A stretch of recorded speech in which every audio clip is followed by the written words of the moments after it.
Hello and welcome to my channel, or welcome back to my channel. My name is Jay and this is a web of classic tales. If you're enjoying the videos, please like, subscribe, and share. If you want notifications every single time a new video is uploaded, please click on the little bell icon. Today we will continue reading Lewis Carroll's Through the Looking Glass. After a while the noise seemed to gradually die away till all was dead silence, and Alice lifted up her head in some alarm. There was no one to be seen, and her first thought was that she must have been dreaming about the lion and the unicorn and those queer Anglo-Saxon messengers. However, there was the great dish still lying at her feet, on which she had tried to cut the plum cake. So I wasn't dreaming after all, she said to herself, unless we're all part of the same dream. Only I do hope it's my dream and not the Red King's. I don't like belonging to another person's dream, she went on in a rather complaining tone. I've a great mind to go and wake him and see what happens. At this moment her thoughts were interrupted by a loud shouting of, "Ahoy! Ahoy! Check!" And a knight dressed in crimson armour came galloping down upon her, brandishing a great club. Just as he reached her, the horse stopped suddenly. "You're my prisoner," the knight cried as he tumbled off his horse. Startled as she was, Alice was more frightened for him than for herself at the moment, and watched him with some anxiety as he mounted again. As soon as he was comfortably in the saddle, he began once more, "You're my—" But here another voice broke in, "Ahoy! Ahoy! Check!" And Alice looked round in some surprise for the new enemy. And this time it was a white knight. He drew up at Alice's side, and tumbled off his horse just as the red knight had done.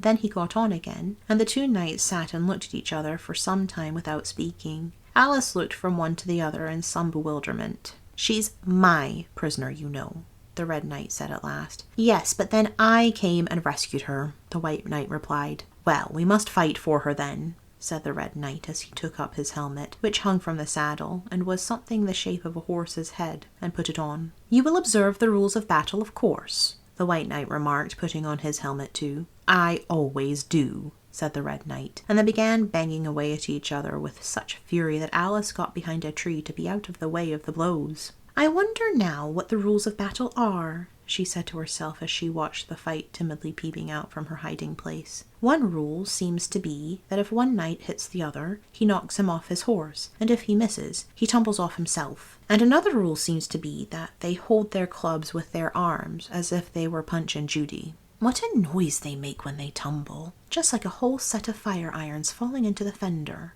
And how quiet the horses are. They let them get on and off them just as if they were tables." Another rule of battle that Alice had not noticed seemed to be that they always fell on their heads, and the battle ended with their both falling off in this way, side by side. When they got up again, they shook hands, and the red knight mounted and galloped off. "It was a glorious victory, wasn't it?" said the white knight as he came up panting. "I don't know," said Alice doubtfully. "I don't want to be anybody's prisoner. I want to be a queen." "So you will when you've crossed the next brook," said the white knight. "I'll see you safe to the end of the wood, and then I must go back, you know. That's the end of my move." "Thank you very much," said Alice. "May I help you off with your helmet?" It was evidently more than he could manage by himself. However, she managed to shake him out of it at last. "Now one can breathe more easily," said the knight, putting back his shaggy hair with both hands, and turning his gentle face and large mild eyes to Alice. She thought she had never seen such a strange-looking soldier in all her life. He was dressed in tin armour, which seemed to fit him very badly, and he had a queer-shaped little deal box fastened across his shoulders, upside down, and with the lid hanging open. Alice looked at it with great curiosity. "I see you're admiring my little box," the knight said in a friendly tone. "It's my own invention, to keep clothes and sandwiches in. You see, I carry it upside down, so that the rain can't get in." "But the things can get out," Alice gently remarked. "Do you know the lid's open?" "I didn't know it," the knight said, a shade of vexation passing over his face. "Then all the things must have fallen out, and the box is no use without them." He unfastened it as he spoke, and was just going to throw it into the bushes, when a sudden thought seemed to strike him, and he hung it carefully on a tree. "Can you guess why I did that?" he said to Alice. Alice shook her head. "In hopes some bees may make a nest in it. Then I should get the honey." "But you've got a beehive, or something like one, fastened to the saddle," said Alice. "Yes, it's a very good beehive," the knight said in a discontented tone. "One of the best kind. But not a single bee has come near it yet. And the other thing is a mousetrap. I suppose the mice keep the bees out, or the bees keep the mice out. I don't know which. I was wondering what the mousetrap was for, said Alice. It isn't very likely there would be any mice on the horse's back. Not very likely, perhaps, said the knight. But if they do come, I don't choose to have them running all about. You see, he went on after a pause, it's as well to be provided for everything. That's the reason the horse has all those anklets round his feet. But what are they for? Alice asked in a tone of great curiosity. To guard against the bites of sharks, the knight replied. It's an invention of my own. And now help me on. I'll go with you to the end of the wood. What's that dish for? It's meant for plum cake, said Alice. We'd better take it with us, the knight said. It'll come in handy if we find any plum cake. Help me get it into this bag. This took a long time to manage, though Alice held the bag open very carefully, because the knight was so very awkward in putting in the dish. The first 2 or 3 times he tried, he fell on himself instead. It's rather a tight fit, you see, he said as they got it in at last. There are so many candlesticks in the bag. And he hung it to the saddle, which was already loaded with bunches of carrots and fire irons and many other things. I hope you've got your hair well fastened on, he continued as they set off. Only in the usual way, Alice said, smiling. That's hardly enough, he said anxiously. You see, the wind is so very strong up here. It's as strong as soup. Have you invented a plan for keeping the hair from being blown off? Alice inquired. Not yet, said the knight, but I've got a plan for keeping it from falling off. I should like to hear it very much. First, you take an upright stick, said the knight. Then you make your hair creep up it, like a fruit tree. Now, the reason hair falls off is because it hangs down. Things never fall upwards, you know. It's a plan of my own invention. You may try it if you like. It didn't sound a comfortable plan, Alice thought, and for a few minutes she walked on in silence, puzzling over the idea, and every now and then stopping to help the poor knight, who certainly was not a good rider. Whenever the horse stopped, which it did very often, he fell off in front, and whenever it went on again, which it generally did rather suddenly, he fell off behind. Otherwise, he kept on pretty well, except that he had a habit of now and then falling off sideways, and as he generally did this on the side on which Alice was walking, she soon found that it was the best plan not to walk quite close to the horse. I'm afraid you've not had much practice in riding, she ventured to say as she was helping him up from his 5th tumble. The knight looked very much surprised, and a little offended at the remark. What makes you say that? He asked as he scrambled back into the saddle, keeping hold of Alice's hair with one hand to save himself from falling over the other side. Because people don't fall off quite so often when they've had much practice. I've had plenty of practice, the knight said very gravely. Plenty of practice. Alice could think of nothing better to say then. Indeed, but she said it as heartily as she could. They went on a little way in silence after this, the knight with his eyes shut, muttering to himself, and Alice watching anxiously for the next tumble. The great art of riding, the knight suddenly began in a loud voice, waving his right arm as he spoke, is to keep. Here the sentence ended as suddenly as it had begun, as the knight fell heavily on top of his head, exactly in the path where Alice was walking. She was quite frightened this time, and said in an anxious tone as she picked him up, I hope no bones are broken. None to speak of, the knight said as if he didn't mind breaking 2 or 3 of them. The great art of riding, as I was saying, is to keep your balance properly. Like this, you know. He let go the bridle and stretched out both his arms to show Alice what he meant, and this time he fell flat on his back, right under the horse's feet. Plenty of practice, he went on repeating, all the time that Alice was getting him on his feet again. Plenty of practice. It's too ridiculous, cried Alice, losing all her patience this time. You ought to have a wooden horse on wheels, that you ought. Does that kind go smoothly? The knight asked in a tone of great interest, clasping his arms round the horse's neck as he spoke, just in time to save himself from tumbling off again. Much more smoothly than a live horse, Alice said with a little scream of laughter, in spite of all she could do to prevent it. I'll get one, the knight said thoughtfully to himself. 1 or 2. Several. There was a short silence after this, and then the knight went on again. I'm a great hand at inventing things. Now, I dare say you noticed, the last time you picked me up, that I was looking rather thoughtful. You were a little grave, said Alice. Well, just then I was inventing a new way of getting over a gate. Would you like to hear it? Very much indeed, Alice said politely. I'll tell you how I came to think of it, said the knight. You see, I said to myself, the only difficulty is with the feet. The head is high enough already. Now, first I put my head on the top of the gate. Then the head's high enough. Then I stand on my head. Then the feet are high enough. You see? Then I'm over. You see? Yes. I suppose you'd be over when that was done, Alice said thoughtfully. But don't you think it would be rather hard? I haven't tried it yet, the knight said gravely, so I can't tell for certain, but I'm afraid it would be a little hard. He looked so vexed at the idea that Alice changed the subject hastily. What a curious helmet you've got, she said cheerfully. Is that your invention too? The knight looked down proudly at his helmet, which hung from the saddle. Yes, he said, but I've invented a better one than that. Like a sugar loaf. When I used to wear it, if I fell off the horse, it always touched the ground directly, so I had a very little way to fall, you see. But there was the danger of falling into it, to be sure. That happened to me once, and the worst of it was, before I could get it out again, the other white knight came and put it on. He thought it was his own helmet. The knight looked so solemn about it that Alice did not dare to laugh. I'm afraid you must have hurt him, she said in a trembling voice, being on the top of his head. I had to kick him, of course, the knight said very seriously, and then he took the helmet off again. But it took hours and hours to get me out. I was as fast as lightning, you know.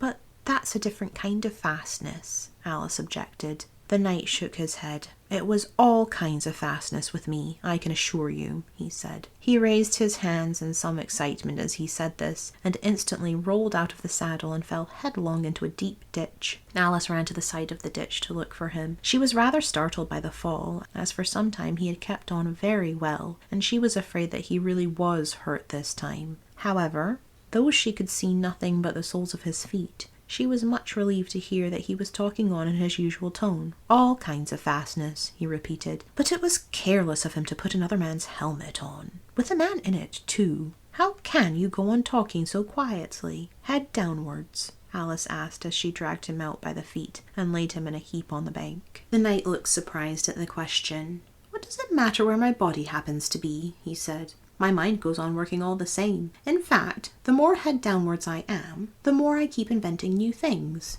Now, the cleverest thing of the sort that I ever did, he went on after a pause, was inventing a new pudding during the meat course. In time to have it cooked for the next course, said Alice. Well, that was quick work, certainly. Well, not the next course, the knight said in a slow, thoughtful tone. No, certainly not the next course. Then it would have to be the next day. I suppose you wouldn't have 2 pudding courses in one dinner. Well, not the next day, the knight repeated as before. Not the next day. In fact, he went on, holding his head down and his voice getting lower and lower, I don't believe that pudding ever was cooked. In fact, I don't believe that pudding ever will be cooked. And yet it was a very clever pudding to invent. What did you mean it to be made of? Alice asked, hoping to cheer him up, for the poor knight seemed quite low-spirited about it. It began with blotting paper, the knight answered it with a groan. That wouldn't be very nice, I'm afraid.